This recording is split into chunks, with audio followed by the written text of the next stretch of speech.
There are a lot of squashes that you can feed your bearded dragon. So today I'm going to talk about how to prepare them and the different ones that are daily staples that you may or may not already know about. This is a squash episode. My bearded dragon loves butternut squash, but you can also give them acorn squash. You can give them spaghetti squash. You can give them kombucha, carnival squash, gem squash. All of those are staple squashes that you can give every single day. I'm going to put a list on the screen of the different types of squashes that you can give your bearded dragon. Now, there are a couple squashes that you can give them that are not daily staples, and I'm going to list those now.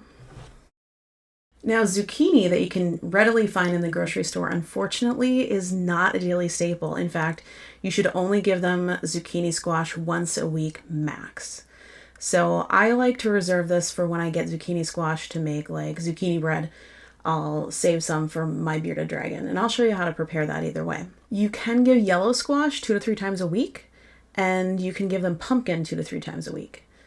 So if you're thinking about making maybe pumpkin pie or something like that, you could take some of it and give it to your bearded dragon. Of course, before you add anything to it for the pumpkin pie. So if you're cooking it in the oven, always cook it first and take out what you're going to save for your bearded dragon before you add any spices or sugars or anything like that. Or you can certainly shave it off with a peeler or a knife, although I wouldn't recommend that unless you are an adult and you are very careful. Or you can use a grater, and there's a couple different sizes of grater you could use. I personally like to use a peeler because I can control how thick it is, and then I can just break off the pieces.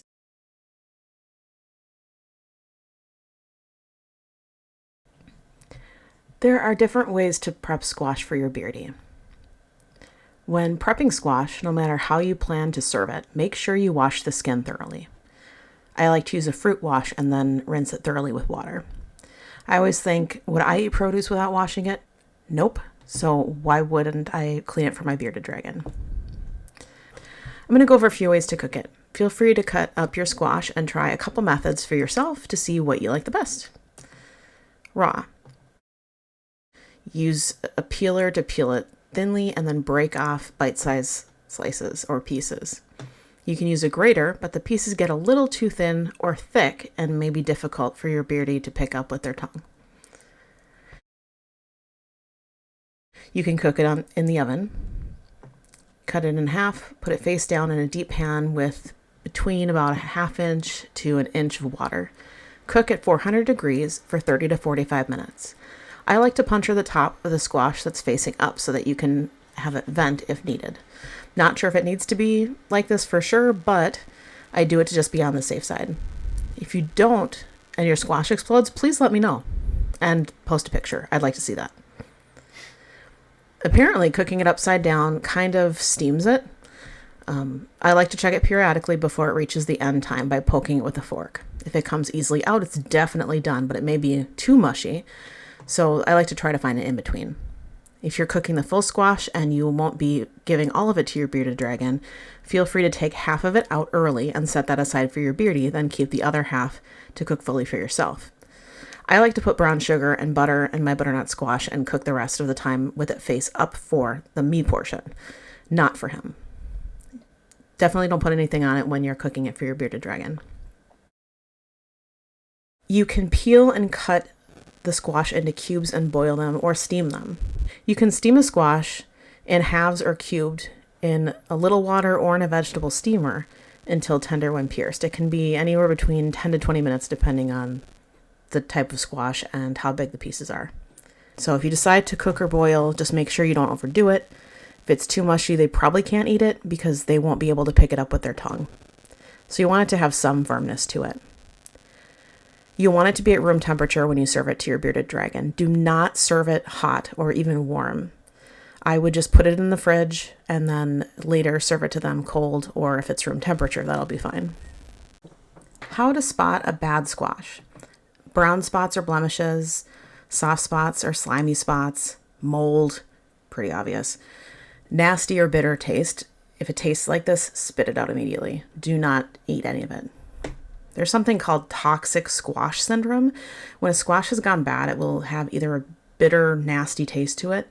If your squash ever tastes bitter, though, don't eat it.